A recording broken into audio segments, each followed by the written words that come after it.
Actually আমরা যে আন্দোলনটা করলাম সেটা পরিপূর্ণভাবে সফল হয়নি, কারণ এখনো সেই স্বৈরাচারের যে জেনারেলরা ছিল এখনো তারা সেই আগের মতো তৈরিতে এখনো রয়ে গেছে। তাদের এখনো সেই প্রক্সি বা দিয়ে রাখবে কারা সেটা আমরা জানি না, বাট এখনো সেই তদন্ত কমিটি সঠিকভাবে এখন হচ্ছে না।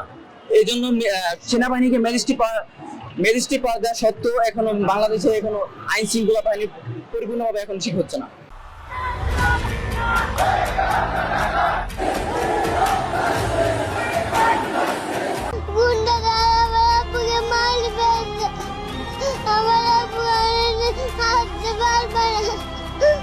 বাবা এখন কোথায় জানো? হ্যাঁ, কোথায়? মারা গেছে। বাবার সাথে কবে কথা হয়েছে তোমার? আমার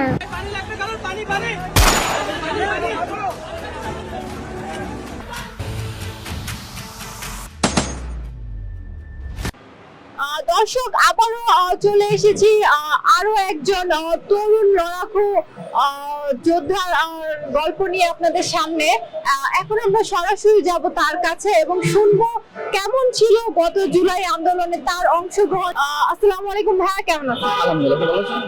ছোট্ট করে আপনার নাম এবং পরিচয়। আমার নাম হাসান সালমাস। আপনি কি করেন? আমি একজন স্টুডেন্ট, মেকানিক্যাল ইঞ্জিনিয়ার করতেছি। বাংলাদেশ প্রেক্ষিতে আন্দোলনের আগ মুহূর্তে আপনি বা জনতা কেমন ছিল? আসলে 24 গণঅভ্যুত্থানের আগে আমরা ছিলাম একজন ফ্যাসিস্ট দ্বারা নির্যাতিত। আমরা যেখানে সেখানে বের হতে পারতাম না, যেখানে সেখানে আন্দোলন সংগ্রাম যেতে পারতাম না। তারা আমাদের যেখানে হামলা করতো, বিশেষ করে ছাত্রলীগ, যুবলীগ, বিভিন্ন তারা আমাদের চর্চা করতো। সেই থেকে তারপর আমরা আমাদের ন্যায্য অধিকারটুকু আমরা পেতাম না। এই জন্য আমরা জুলাই অভ্যুত্থানে মাধ্যমে সেই গাছ লাগিয়ে টানার জন্য মাঠে নামছি। মেনলি আমাদের প্রপার যে অধিকার সেটা পাচ্ছি না। আন্দোলনে কিভাবে আপনি জড়িয়ে গেলেন এবং এটা চালিয়ে যাওয়ার কারণ? অ্যাকচুয়ালি আমি একজন স্টুডেন্ট, সে থেকে বলতেছি তারা যে পরিমাণ অত্যাচার জুলুম আমাদের উপর করেছে, বেসিক্যালি ঠিক আছে না, সে একটা ভাষণ বলেছিল আমরা নাকি রাজাকার। এই জন্য আমরা ছাত্র জনতা মিলে 24 অভ্যুত্থানে জড়িত হয়েছিলাম। আপনি মেধার কথা বলেন, যে ছোট্ট কোটানো মেধা থেকে শুরু করে 9 দফা, 144 ধারা, তারপর আবার 1 দফা স্বৈরাচার পতন, এমন বিষয়টা। অ্যাকচুয়ালি প্রথমে আমাদের 9 দফা ছিল, তারপর আমরা শেখ হাসিনা যখন আমরা দফা পেশ করলাম, তারা আমাদের কোনো দফা মেনে নেয়নি। উল্টো তারা আমাদেরকে নির্যাতন করা শুরু করলো। আমরা রাজু ভাস্কর্য যখন আন্দোলন বের করলাম, তখন আমাদের নির্বিচারে পুলিশ দিয়ে লাঠিচার্জ করা হলো। ঢাকা বিশ্ববিদ্যালয়ে মেধাবী এবং সব মানুষকে হল থেকে ধরে ধরে মারা শুরু করলো। তখন এটা আস্তে আস্তে ক্রমশ মানে একটা খুব খারাপ দিকে যেতে লাগলো। কি মনে হচ্ছে, মানে কতটা সফল হয়েছেন বলে মনে হয়? অ্যাকচুয়ালি আমরা যে আন্দোলনটা করলাম সেটা পরিপূর্ণভাবে সফল হয়নি, কারণ এখনো সেই স্বৈরাচারের যে জেনারেলরা ছিল এখনো তারা সেই আগের মতো তৈরিতে এখনো রয়ে গেছে।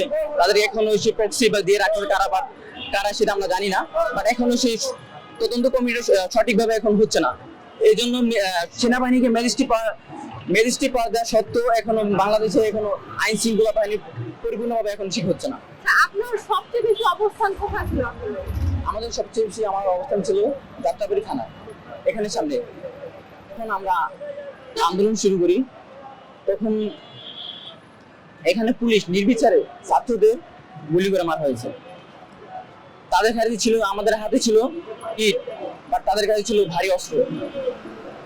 আর সবচেয়ে আমার একটা ঘটনা হলো, যখন 5 আগস্টে আমি যখন বের হই, তখন আমি হাঁটতে হাঁটতে কুতুবখালী মোড়ে তখন দেখি পুলিশ সাদা যান ভারী অস্ত্র নিয়ে দাঁড়িয়ে আছে। তখন নিজস্ব ওখান থেকে যখন মানুষ আসতে তরুণ আসতে শুরু করলো, তখন নির্বিচারে পাল্টা ধাওয়া হলো। তখন নির্বিচারে গুলি করা হয়। তখন 2 জন ডেড হয়। আমার সাথে একজন ছিল, বয়স 5 বছরের, স্নাইপার শুট করা হয়, তার মাথায় এখান থেকে গুলি করা হয়েছে, এখান থেকে বের হয়ে যায়। এখন আমার সেই স্মৃতিটা আমার মানে তারা করে বেড়ে, আমি এখন ঘুমাতে পারি না সেটার জন্য। এইরকম আরো কি কি স্মৃতি রয়েছে যেগুলো আপনার মানে আরো মানে তারা করে বেড়াবে? হ্যাঁ, আসলে যখন আমরা ছাত্ররা যখন এটা আন্দোলন করতেছিলাম, তখন আন্দোলন কিন্তু এক পর্যায়ে থেমে গেছিল। তখন এলাকার মানুষ এবং যখন দেখতেছে আমাদের নির্বিচারে গুলি করতেছে, ছাত্ররা মারা যাচ্ছে, তারপর এক একজনের পাও চলে যাচ্ছে, তখনই এলাকার মানুষ সব আমাদের সাথে একত্রবদ্ধ হয়ে এই স্বৈরাচারের বিরুদ্ধে মাঠে নামছে। তখন আমরা আন্দোলন একটু গতি বেগ পেয়েছি। তখন আর কি এইভাবে আমাদের স্বৈরাচারকে সরানোর জন্য মানে জনগণ আমাদের পাশে সর্বোচ্চ ছিল। অ্যাকচুয়ালি বিভিন্ন ফার্মেসি গুলা, বিভিন্ন বাড়িওয়ালা গুলো সব তো আমাদের পক্ষে ছিল না, কিছু কিছু সরকারের তো সম্মতি ছিল। এই জন্য সব আমি বলবো সব বাড়িওয়ালা খারাপ না, কিছু কিছু বাড়িওয়ালার ছাদ থেকে আমাদের গুলি করা হয়েছে। হ্যাঁ, যখন আমরা আন্দোলন করি তখন পুলিশ আমাদের সামনে থেকে গুলি করছে, বাট হঠাৎ যখন গুলিগুলো থামে আমরা সবাই একত্রিত হই, তখন হুট করে কোথা থেকে যেন অদৃশ্য গুলি আসে। এখানে আমাদের এক সিনিয়র ভাই মুজাহিদুল ইসলাম, সে অলরেডি তার এখান থেকে একটা গুলি করেছে, পিছন দিয়ে বেরিয়ে গেছে। ভবিষ্যৎ বাংলাদেশে আপনার ভাবনা কি, আপনি কি প্রত্যাশা করছেন? আসলে আমরা জুলাই অভ্যুত্থানের মাধ্যমে যে ভবিষ্যৎ বাংলাদেশটা চেয়েছিলাম সেটা এখনো পরিপূর্ণ পাইনি। এখনো সেই স্বৈরাচারের দোষরা দেশ চালাচ্ছে। বলতে গেলে ডক্টর ইউনূসকে আমরা পরিপূর্ণভাবে দেশ চালাতে দিতেছি না।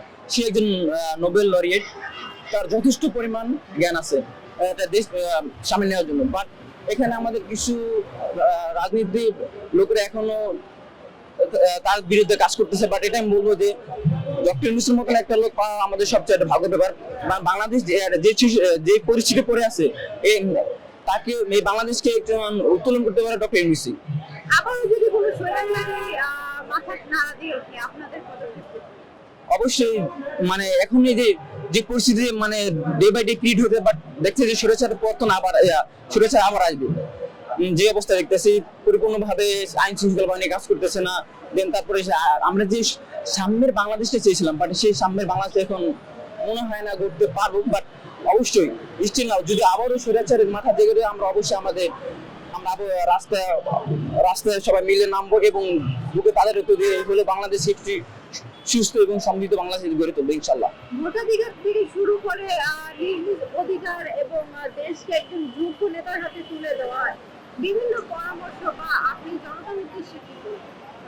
আসলে বাংলাদেশ দীর্ঘ 16-17 বছর যাবত আমরা কোনো ভোট দিতে পারিনি। স্বৈরাচার নিজ ইচ্ছা মতো রাতের ভোট বাগিয়ে নিয়ে গেছে। সেই সাথে ছিল তার দোসররা। সবচেয়ে দোষী শেখ হাসিনাকে ক্ষমতা রাখা হয়েছিল ইন্ডিয়া পরিচিত, কারণ সেখানে যদি থাকে তাহলে ইন্ডিয়া লাভ। কারণ বাংলাদেশ ইচ্ছা মতো ইউজ করতে পারে। আমাদেরকে ন্যায্য পানির বন্টন, তিস্তার পানি দিচ্ছে না, ওখানে মানে একদম মরুভূমি হয়ে যাচ্ছে। এই জন্য আমি বলবো যে বাংলাদেশকে যদি একটু ভালো একটি এবং সমৃদ্ধশালী করতে চাই, অবশ্যই আমাদের ভোটাধিকার আগে প্রতিষ্ঠিত করতে হবে। জনতার উদ্দেশ্যে কি বলবেন? জনতার উদ্দেশ্যে বলতে চাই যে আমরা একটু নিরপেক্ষ নির্বাচন চাই, যাতে বাংলাদেশ একটি ভালো একটি দেশ করতে পারে, এবং সেই উদ্দেশ্যে ডক্টর ইউনূস যথেষ্ট পরিমাণ কাজ করতেছে। সো আমরা ডক্টর ইউনূসের সাথে অবশ্যই আছি এবং থাকবো ইনশাল্লাহ। ধন্যবাদ। দর্শক, শুনছিলাম এক তরুণ যোদ্ধার কথা যে যাত্রাবাড়ি থানা যার অবস্থান সবচেয়ে বেশি ছিল, এবং আমরা আরো সামনে আরো এরকম লড়াকু যোদ্ধার কথা শুনবো যারা জুলাই গণ অভ্যুত্থানে সরাসরি সক্রিয়ভাবে অংশগ্রহণ করেছিল। সেই পর্যন্ত আমাদের সাথেই থাকুন। ধন্যবাদ।